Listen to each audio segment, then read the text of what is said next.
إنا أرسلنا نوحا إلى قومه أن أنذر قومك من قبل أن يأتيهم عذاب أليم. قال يا قوم إني لكم نذير مبين أن اعبدوا الله واتقوه وأطيعون يغفر لكم من ذنوبكم ويؤخركم إلى أجل مسمى إن أجل الله إذا جاء لا يؤخر لو كنتم تعلمون.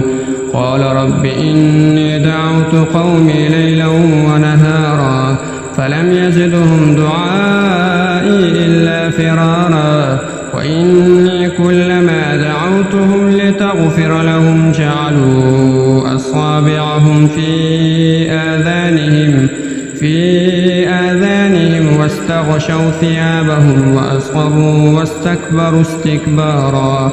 ثم إني دعوتهم جهارا ثم إني أعلنت لهم وأسررت لهم إسرارا فقلت استغفروا ربكم إنه كان غفارا يرسل السماء عليكم مدرارا ويمددكم بأموال وبنين ويجعل لكم جنات ويجعل لكم أنهارا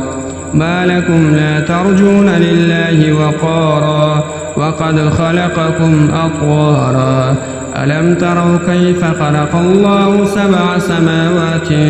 طباقا وجعل القمر فيهن نورا وجعل الشمس سراجا والله أنبتكم من الأرض نباتا ثم يعيدكم فيها ويخرجكم إخراجا والله جعل لكم الأرض بساطا لتسلكوا منها سبلا فجاجا.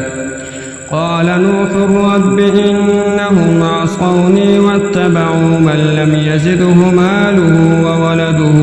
إلا خسارا ومكروا مكرا كبارا وقالوا لا تذرن آلهتكم ولا تذرن ودا ولا سواعا ولا يعوث ويعوق ونسرا وقد أضلوا